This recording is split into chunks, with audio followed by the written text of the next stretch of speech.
Retomando agora do intervalo, gente, vamos falar sobre o Lean Canvas, uma ferramenta muito interessante também, sendo que diferente do Business Model Canvas, ela foca em problema e solução. Vamos lá. Primeiro eu queria lhe fazer uma pergunta. Por que vocês acham que as startups, os negócios inovadores, empresas, elas dão tão errado? Por que isso acontece, né?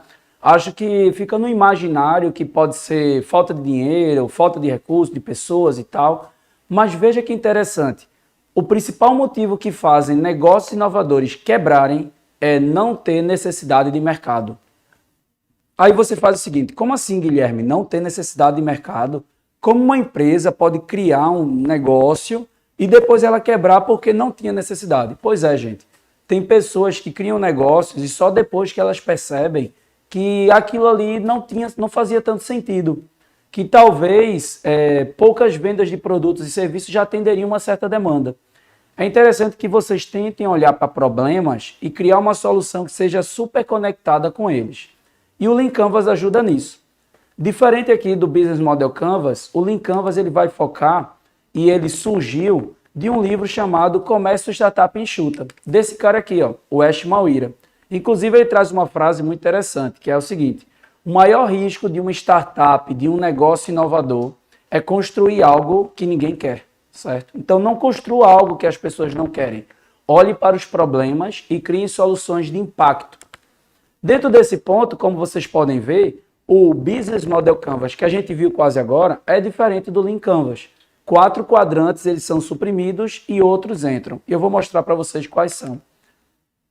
Basicamente essa aqui é uma imagem do Lean Canvas, como você poderia utilizar. Também tem 9 quadrantes, sendo que vai ter algumas pequenas mudanças conforme havia reforçado. O primeiro quadrante que a gente trabalha no Lean Canvas também é o segmento de clientes. Nesse aqui eu queria que vocês fizessem a seguinte reflexão. Pessoal, perceba o seguinte, se a gente estivesse analisando e a gente quisesse criar um negócio direcionado para mulheres, imagine, por exemplo, que uma mulher casada ela tem comportamentos e hábitos diferentes de uma mulher solteira. Aí você pega o seguinte, imagine uma mulher casada que tem um filho. Com certeza, essa mulher casada que tem um filho, ela vai ter um comportamento diferente de uma mulher casada que ainda não tem filhos. Veja, vamos afunilar um pouquinho mais. Imagina uma mulher casada que tem um filho que estuda em escola pública e uma mulher casada que tem um filho que estuda em escola particular. São pessoas que têm comportamentos diferentes, apesar de ser do mesmo gênero. Então, quando a gente fala de segmentação de clientes, a gente está falando de você afunilar a ponto de você trazer detalhes sobre essa tua persona. Vou te dar um exemplo. Essa empresa aqui, a Wi-Fi Fi, é uma empresa que direcionava os seus produtos para clientes no geral, pessoas como eu e você. Ela vendia vários produtos e serviços, um deles internet. Sendo que ela percebeu que mudar o segmento de clientes, mudar o foco dela, poderia ser muito vantajoso. E aí ela começou a ofertar serviços para empresas. Se vocês forem em João Pessoa, vocês vão ver que na orla de João Pessoa tem vários desses totens aí, que basicamente são totens com anúncios de empresas onde você consegue acessar a internet. Para poder você acessar a internet, você tem que colocar seus dados. E o que é que essa empresa faz? Ela vai utilizando esses dados que você tem para poder fazer anúncios inteligentes. Ou seja, fazer esse pivô, essa mudança de um modelo de cliente para outro foi o que ajudou essa empresa hoje a ter mais de 400 totens espalhados pelo Brasil. Vamos lá. Entramos agora no bloco problema, certo? E dentro desse tópico, qual é a sugestão? É que você coloque 3 problemas, 3 dores do seu cliente, independente delas quais forem, certo? E aí eu queria destacar uma empresa muito interessante chamada PillPack. Essa empresa ela identificou que quando o assunto é remédios, as pessoas se esquecem de tomar, as pessoas compram remédios além do necessário, e andam com caixas e mais caixas dentro das suas bolsas, fora outros problemas que envolvem remédios. Essa empresa aqui, ela criou um negócio muito interessante que resolve todos esses problemas. Vamos ver aqui nesse vídeo, gente. Vamos lá.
Pois bem, pessoal, o que é que essa empresa faz? Ela conecta diversas dores dentro de uma única solução.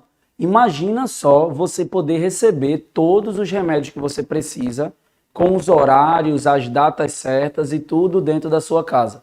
Essa empresa ela cresceu muito na pandemia, porque as pessoas não estavam podendo sair de suas casas. Então perceba que quando você mapeia e entende a dor do seu cliente, você pode criar um produto muito mais adequado à necessidade dela. Aí, olha só, um quadrante semelhante agora ao do Business Model Canvas, que é o quadrante proposta de valor. Novamente, a gente vai descrever aqui qual é o principal benefício. Eu trouxe até 2 exemplos muito interessantes. A Recrute aí é uma empresa pernambucana que criou uma inteligência artificial que ajuda outras empresas a encontrar o talento certo. Ou seja, quando você está desenvolvendo o seu currículo, você já direciona de uma forma que possa ser interessante para que empresas possam te contratar.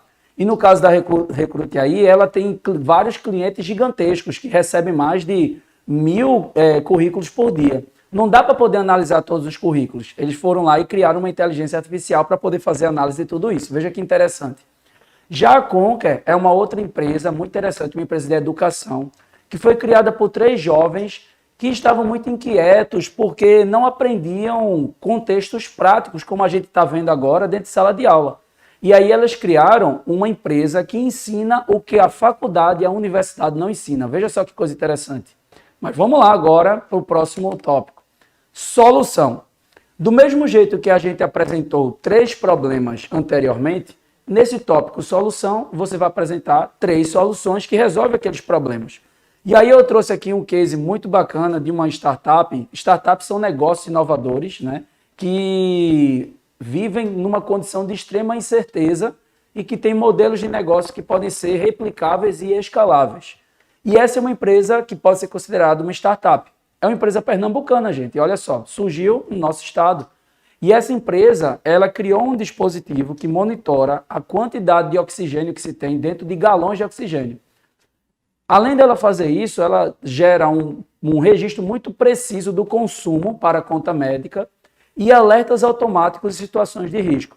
Essa empresa ela ajudou bastante a combater a crise de falta de oxigênio no Brasil nesses últimos 2 anos, né, nesse período de pandemia. Então perceba que quando você cria algo que pode ser interessante para as pessoas, que pode resolver problemas, isso é um negócio que pode ser altamente escalável.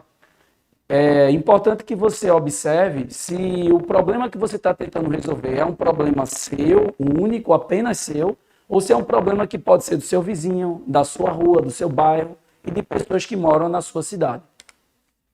Entrando agora novamente, o tópico canais, como a gente já tinha falado antes, os canais, vocês vão colocar os canais de comunicação e distribuição. Aí você fala assim, Guilherme, veja só, na minha cidade, eu ainda vejo muita gente anunciando em bicicleta de som. Eu mesmo tinha uma locadora de DVDs e eu anunciava muito em bicicletas de sons. Aparecia lá o pessoal lá, JG DVD locadora, venha para cá e tal. Dentro do meu bairro fazia sucesso a bicicletinha de som, o carro de som. Então você tem que tentar identificar os canais que façam mais sentido para você. Você não precisa, por exemplo, criar um LinkedIn se não for o seu caso. Você não precisa, por exemplo, colocar um outdoor se não tiver pessoas passando na rua. Então, crie algo que seja prático para você. Muitas vezes os canais de comunicação podem ser pessoas próximas a vocês, que tem um cartão de visita, que já lhe segue, por aí vai. Então, em relação a canais, eu trouxe 2 exemplos aqui. Um da Berlim Digital, que criou um programa uma plataforma de streaming, né? Streaming, a gente sabe, é YouTube, por aí vai, YouTube, Netflix, por aí vai. E a Berlim Digital criou uma plataforma chamada Berlim Plus para poder ofertar cursos de marketing digital. Já essa outra empresa, Cronos, que é uma empresa que eu mentoro, gerou anúncios em programas de afiliados e também faz várias divulgações no LinkedIn. Aí a gente entra no bloco 6, que são as fontes de receita. Novamente, como você pretende ganhar dinheiro. Então, dentro das fontes de receita, o que é que você vai destacar? Formas diferentes que você visualiza para poder trazer mais rentabilidade para o teu negócio. Um exemplo aqui que eu trouxe foi o da Startse. A Startse é uma empresa de educação que criou uma plataforma de educação por assinatura, onde mensalmente as pessoas pagavam um valor para poder ter acesso à educação corporativa. Veja que interessante. Olhar diferente para um problema comum pode ser algo super relevante para vocês. Bloco 7, estrutura de custos. Na estrutura de custos, novamente, assim como o Business Model Canvas, vocês vão colocar todos os custos do seu negócio. Então, dentro desse ponto, eu queria chamar a atenção aqui para o Twitter. O Twitter tinha vários custos de vários locais, infraestrutura gigantesca, pagamento de pessoas e tal, uma mobilização grande de infraestrutura. O Twitter viu na pandemia uma saída para tudo isso e anunciou que os seus funcionários poderiam ter home office para o resto das suas vidas. Veja só. Então, dentro do tópico estrutura de custos, o Twitter inovou. Aí a gente entra agora no bloco chamado métricas chaves. Muita gente acha esse bloco o mais complicado dentro do Lean Canvas, mas na verdade é um bloco que pode te ajudar a verificar se você está tendo sucesso ou não com o seu negócio. Aí eu vou te mostrar agora vários indicadores que você pode utilizar, você não precisa utilizar todos, escolha 2, 3, que seja mais pertinente para o teu negócio. E agora eu vou explicar eles aqui rapidamente para vocês. Vejam só, a Gestão 4.0, que é uma empresa muito interessante na área de consultoria e educação, ela diz que existem cerca de 10 indicadores que são super relevantes para a construção de um negócio inovador. O primeiro deles é a receita recorrente. Vou te dar um exemplo. Eu tenho um coworking são espaços de trabalho colaborativo. Eu tenho um coworking que fica lá no Porto Digital. E um dos meus modelos de receita, um dos meus indicadores é a receita recorrente. Por exemplo, hoje a gente chegou a 250 empresas que têm sede dentro da minha empresa. Isso é uma sede fiscal. Todas essas empresas elas pagam cerca de R$600 ano, sendo que pagam em diferentes fases do ano, por exemplo. Tem pessoas que fazem a renovação em janeiro, outras em fevereiro e por aí vai. O que é que acontece? Eu sei exatamente quanto eu tenho de previsão de receita para cada um desses anos. Aí você fala assim, Guilherme, mas isso é muito complicado para mim. Claro que não, gente. Eu já vi pessoas fazendo, por exemplo, o Brownie Netflix. Ou seja, você pagava ali não somente Brownie, mas sobremesas por assinatura. Toda semana recebia um determinado produto. Ou recebia pudim, ou recebia picolé, sacolé, ou recebia bolos, tortas e por aí vai. E as pessoas pagavam uma assinatura por isso. Imagina, por exemplo, que você tem ali 10 pessoas que fazem parte do teu programa de assinatura e que pagam R$100 cada uma. Ou seja, todo mês você tem uma previsão de receita de R$1.000. Vamos agora para o segundo indicador, custo de aquisição do cliente. Esse aqui é muito interessante. O custo de aquisição do cliente, ele diz basicamente o seguinte, que você deve somar todos os custos que você tem e dividir pelo número de clientes que você teve naquele mês específico. Vou te dar um exemplo. Imagina um hotel. Um hotel ele tem um custo de aquisição do cliente muito alto, porque o hotel teve que fazer uma grande estrutura, fazer reforma, comprar cama, pagar camareira, pagar recepcionistas, fazer limpeza. Tem várias coisas que o hotel tem que fazer. Ou seja, o custo de aquisição de um cliente de um hotel é muito alto. Agora imagina uma plataforma como o Airbnb, o Booking, que são essas plataformas de reservas de quartos, apartamentos e hotéis. O custo de aquisição do cliente é muito mais baixo, porque essas empresas não precisam se preocupar de ter que pagar para poder fazer uma limpeza, de ter que comprar um móvel novo e por aí vai. Então, você diminuir o seu custo de aquisição do cliente pode ser muito interessante. E existe um outro indicador que se chama tempo de retorno desse custo de aquisição do cliente. Vamos imaginar que um cliente da Netflix, por exemplo, tem um custo de R$200. Hoje, uma assinatura mais cara da Netflix, se não me engano, é R$ 55,90. Ou seja, em 4 meses, você tem um retorno do seu custo de aquisição do cliente. O quarto indicador aqui que eu estou mostrando é o ticket médio. Ticket médio basicamente é o seguinte, imagina que você criou uma lanchonete e todo dia lá você vai lá e vende uma coisa. Mas quando chega no final do mês, as pessoas compraram na tua lanchonete, sei lá, R$1.000. Sendo que quantas pessoas foram na tua lanchonete ao longo desse mês? Foram 100 pessoas. Então, por exemplo, você pega ali o valor R$1.000 e divide pelo número de pessoas, 100. O que é que acontece? O teu ticket médio é de R$10 por pessoa, beleza? O outro indicador é o lifetime, que é isso, né? Basicamente é o seguinte, as pessoas sendo teus clientes, sendo tuas clientes, quanto tempo elas ficam com você e quanto é que elas gastam. Por exemplo, eu já estou na Netflix há quase 6 anos, que eu sou assinante da Netflix. E gastei R$ 50 em cada um desses meses. Então, quanto tempo eu já estou na Netflix? 6 anos. E quanto eu já gastei? Imagine que você, enquanto empreendedor ou empreendedora, você deve direcionar dessa forma. Quanto mais tempo você manter o seu cliente junto com você, mais ele vai gastar, mais você vai enriquecer e aí a sua empresa só faz crescer. Um novo indicador aqui é o usuários ativos mensais ou usuários ativos por dia. Imagina que você tem, por exemplo, um site ou um blog e você sabe ali exatamente a quantidade de pessoas que estão acessando, né, diariamente o teu site. Então você sabe basicamente se você está tendo sucesso ou não.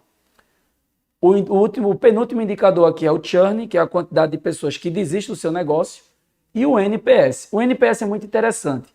Ele pode ser aplicado para qualquer negócio, inclusive para essa palestra aqui que a gente está trazendo dentro desse nosso workshop.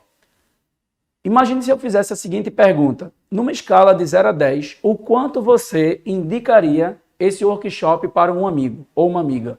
Então, dependendo da nota que você der e a quantidade de pessoas, eu vou somar todas as notas, vou dividir pelas pessoas que responderam e eu vou chegar ao meu NPS.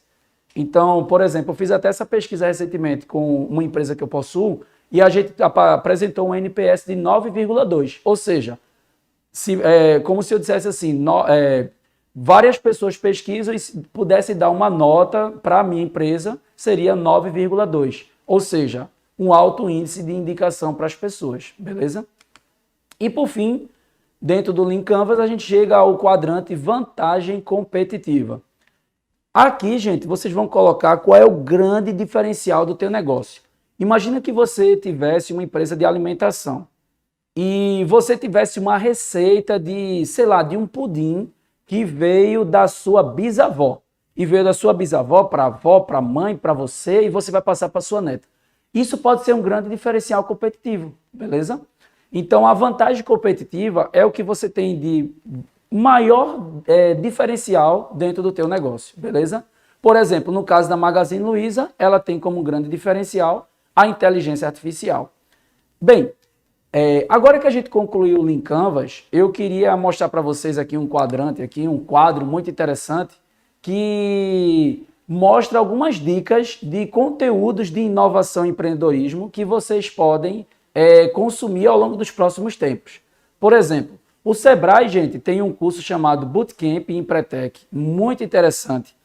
No YouTube vocês conseguem acessar alguns conteúdos muito legais, como o Shark Tank, Planeta Startup, o Anjo Investidor, o Sócio.